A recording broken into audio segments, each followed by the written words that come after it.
Is the United States moving away from Israel? We've been asking this question for a while. Each time Washington says no.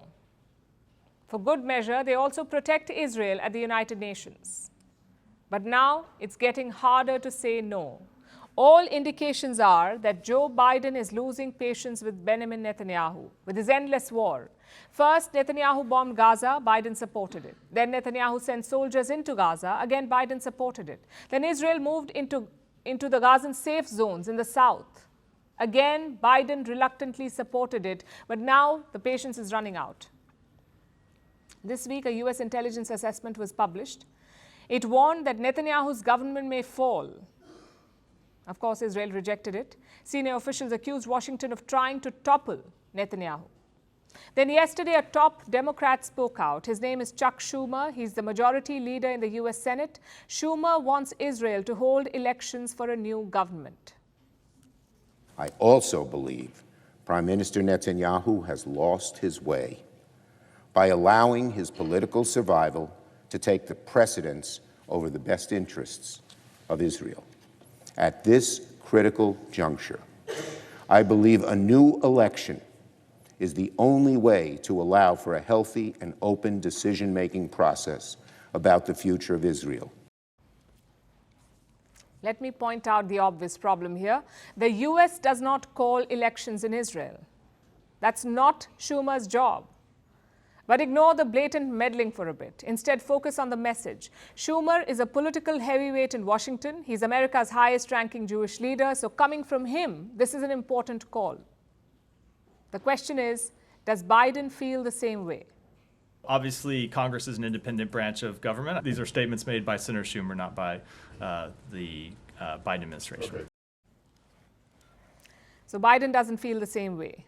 Or maybe he does, but he doesn't want to say it.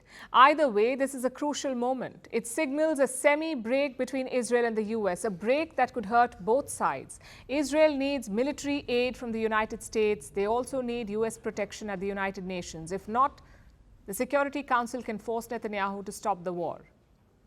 Biden, too, needs Israel. There are 8 million Jews in the U.S. They have strong opinions about the war in Gaza, so Joe Biden cannot afford to antagonize them. If he does, they could flock towards Donald Trump. Republicans are fully behind Netanyahu. Their top leaders have called Schumer's comments, quote-unquote, disgusting. So Joe Biden has a choice to make. Does he keep defending Israel's actions, or does he try to push back? Maybe even pressure Netanyahu to step down. You see, Biden has never liked the Israeli Prime Minister. Yes, they've known each other for many years, but that does not guarantee warmth. You may not have noticed it after October 7th. After all, the Hamas attack was a horrible tragedy, so politics was forgotten. We saw Biden and Netanyahu grieve together. But 160 days have passed. Around 30,000 Gazans have been killed, so the politics is back. We mentioned the Jewish vote bank in the U.S., but Muslim Americans are also a sizable vote bank. There are 3.5 million Muslims in America, not to mention a massive liberal democratic base. They want Biden to change his policy.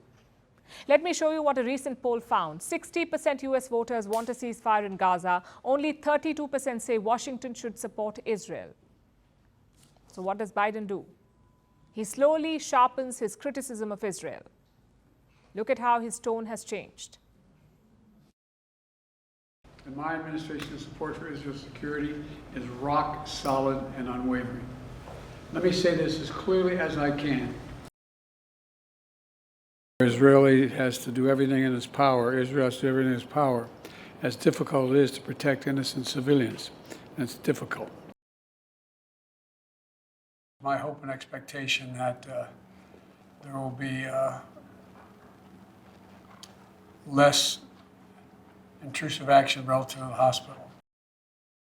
I've been quietly working with the Israeli government to get them to reduce and significantly get out of Gaza. I'm of the view, as you know, that the conduct of the response in Gaza, in the Gaza Strip, has been over the top. He's hurting, in my view, he's hurting Israel more than helping Israel by making the rest of the world, it's contrary to what Israel stands for. Of course, Netanyahu is not backing down. The U.S. has urged him to not invade Rafah. It's a border town in southern Gaza, but Netanyahu remains defiant. He's preparing for a ground assault there. So I come back to the same question we started with. Is the U.S. turning away from Israel? Looking at the statements, yes. But looking at the actions, no.